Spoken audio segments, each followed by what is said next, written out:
Y'all already know what time it is. It's time. Ooh, shit. It's time for the mess. Forget it.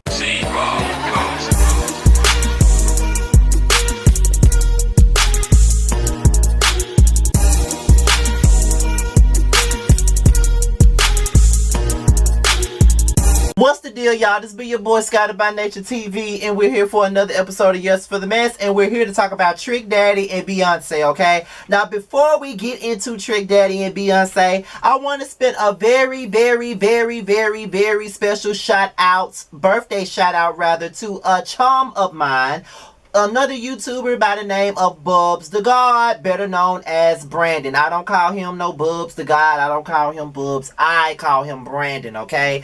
Special shout out to Brandon. I've known him for probably since 2011. So I've been knowing Brandon for like 10 years now. You've seen him on my channel before. He appeared on a couple of episodes of The Prelude, and he's a part of the panel with the Thirst Trap Boys Network, okay? It's a panel with Thirst Trap Boy, Aaron Wiles Out, and Brandon, which is Bubs the God, okay? And he's done interviews with Terrence and I with the Come Up crew, and he has appeared on the Come Up Miami's virtual reunion alongside me as well, and he also reviews LGBT shows, preferably the Come Up and the Real Hot Boys of Houston, and he just might review the Circle Atlanta because of Jamar, okay? So with that being said, let's send Brandon some love. If you haven't subscribed to his channel is called Bubs the God, okay? Please go and check him out. Now, apparently Trick Daddy went on Clubhouse and he had some things to say about Beyonce, okay? Now, somebody, you know, my team Scotty people, I be thinking I be done with content for the day, you know, because it is early Tuesday morning. It's after midnight now, so I'm filming content for Tuesday, you know what I mean? I try to do shit at night, put it out the next day, whatever. But apparently he said he has some things to say about Beyonce. He said she can't sing and all types of stuff. So what I'm gonna do is, because people have sent me the audio of him saying it, it's all over the internet, it's on certain, you know, blog sites. So one of my team Scotty people sent it to me, and I'm gonna play the audio for you guys, and I'm gonna come back with my opinion, okay? So let's play the audio of Trick Daddy talking about Beyonce and her vocal abilities. Let's see it. Beyonce fucking with her because she see money. Beyonce ain't trying to give back the music and none of that. Beyonce don't write music, and Betty can sing her motherfucker. So Beyonce can't sing. I don't like Beyonce. Okay. She definitely can't sing. I don't know why they be thinking she can sing. They just... Man, I watched my godmama train Beyonce, give her vocal lessons all her career, man. Beyonce can't sing. All she do is holler. She not roll like that. I'm gonna say my unpopular opinion right now. Beyonce is to R&B what Jay-Z is to New York. That's why they together. Jay-Z ain't never won the greatest rapper alive. Whoever put him on a level of that. New York lost Biggie. They needed a hero. They wanted to be the mega of hip-hop, and they just handed it over to Jay-Z. All right, now that's the audio clip of Trick Daddy on Clubhouse with a few others talking about Beyonce and her vocal ability, and talking about Jay-Z not being the greatest rapper of all time, the greatest rapper of live, or whatever. Now, here's my opinion on this. Now, I know everybody loves Beyonce.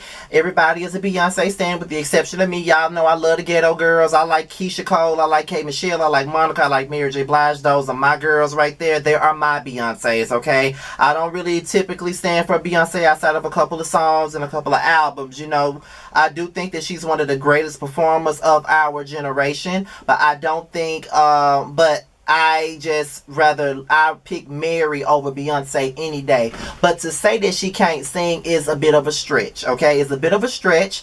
I think that Beyonce is one of our best singers that's out there right now. She's, Trick Daddy. Like, for you to say Beyonce can't sing, stop it. Okay, like you say, all she do was holler. Some of the best holler. Okay, Patti LaBelle does a lot of hollering. Okay, Fantasia does a lot of hollering. Jennifer Hudson does a lot of hollering. You know what I mean? Like a lot of our favorite singers have done their share of hollering. So you can't just put that on Beyonce's lap. You know what I'm saying? I don't think that's really fair to put that on her lap. You know what I mean? So for you to say that she can't sing is a bit of a stretch. For you to say she can't sing is a long ass stretch. Okay? And on top of that, you endorse someone who can't even rap that good. She talk on the beat, and that's Trina. You know what I mean? Like it takes Geisha 305 to really put that into perspective. She ain't nobody's lyricist. She was a Southern Lil Kim who had a couple of minor to moderate hits, and she put out a couple of mixtapes every other year to keep herself relevant, and that's it. So for you to sit up here and talk about Beyonce and her talents when you got a mediocre artist your own self who just happened to skate on by for the last couple of years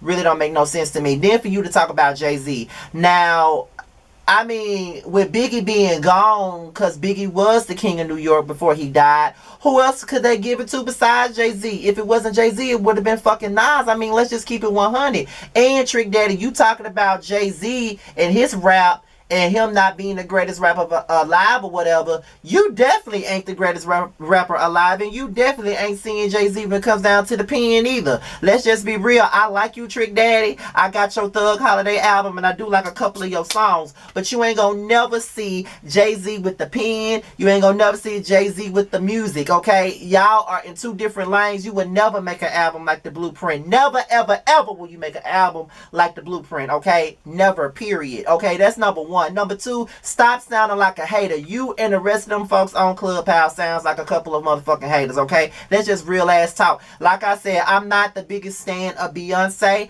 I'm not the biggest fan of Jay-Z. I like a couple of their albums and a couple of their songs, but facts is facts and lies is lies and hate is hate. And facts are, Beyonce is one of the greatest in her field, and Jay-Z is definitely one of the greatest in his field. Regardless of the opinions of what other people got to say about it, they are the best at their craft. Okay, and Beyonce know how to sing. She know how to fucking write. She can produce. She can do all that on her own. Jay-Z don't even have to go in the studio and write no damn verse. He does it off his dome. That's complete talent, okay? So you can't sit here and try to take somebody's talent away from them just because you feeling a way about something. I don't know what the fuck wrong with Trick Daddy, to be honest. See, like these girls get on fucking Clubhouse and want to shade and drag everybody else. But one thing about it, Beyonce never had to get on Love and Hip Hop to get no motherfucking success, and neither did fucking Jay-Z. Where the fuck are you on fucking Love and Hip Hop? Acting a fool for coins, acting a fool for pennies or whatever, trying to show your ass and make these fake ass storylines so you can stay relevant, so somebody can buy your music and they still not fucking buying it, okay? So by you talking shit about them, you look like a motherfucking hater, okay? You and Trina had to get on Love and Hip Hop for some relevance. Jay-Z and Beyonce ain't never got to do that. You had to do it because you lost your footing a long goddamn time ago. Let's stop hating on the people that came before us, and let's just congratulate the people that came before us and gave us the leeway to go to where we need to go. I mean, let's just keep it 100. It's the same way with Nicki Minaj and Lil Kim. Back in the gap, I liked Nicki Minaj. Wasn't a stan. I liked Nicki Minaj. And I was one of the ones that was saying that Kim was washed. I felt as though at that, and I stand by what I said, I still feel like at that time Kim was acting like the angry, bitter, washed up rapper that lost her footing a long time ago and is hating on a new girl. Let's just keep it 100. I was 21 and 22 at that time when I was, having my opinion on it. Here I am 32 and I see things in a different spectrum at this point. It's just like with YouTube, you would never catch me dissing people that paved the way for me. You always hear me give the flowers to Kevin and Mikhail. You always hear me give the flowers to Candy and Skittles. You always hear me give the flowers to Ashley and Bundy and Rox. They are the ones that I looked up to do what the fuck I'm doing now. And when it comes down to the reality TV review sector, Ashley, Rox, and Bundy are the three leads of this goddamn sector. I'm right behind them. You know what I'm saying? At some point, I'll come right behind them, like myself, Jay Lee, Alex. A couple of us come behind them. Those three are the trailblazers for this reality TV review sector. They are. Whenever you hear about black YouTubers that review shows, the three names you hear first is always Ashley, Bundy, and Rox. Those are your three. That is the holy trinity of this sector, and the rest of us come behind them, and you always get them there their flowers whenever you speak on them. That's just the facts. That's just the fucking truth, okay? It is what it is. So learn to respect the people that came before you and learn to respect those that made it happen. You just got to figure a way to make it happen for yourself. And Trick Daddy just don't know how to make it happen for himself, so he got to get on Clubhouse and diss everybody else. That's bullshit. You and the motherfuckers that was up there, y'all some damn haters, and it is what it is. It's one thing to have a preference, but to flat out say Beyonce can't sing is a hot ass mess, because she can sing. You ain't got to be a fan to know that. I said Aubrey can't sing because she can't. It ain't even about preference. I think her voice is thin as a motherfucker. But everybody can have their own opinions. Everybody can have their own preference. I personally think that he was out of bounds by saying that she can't sing, because it's obvious that the girl can't sing. I can see if it was a bitch like Keely Williams or Aubrey or somebody like that. But girl, come on now. But with that being said, y'all, this is my Yes for the Mess. Be sure to like, rate, comment, subscribe, and share this video. Do whatever you see fit. And be sure to follow me on all social media. My Twitter and my Instagram will be in the description box, okay? Till my next video, I'll holler at you later. Peace out.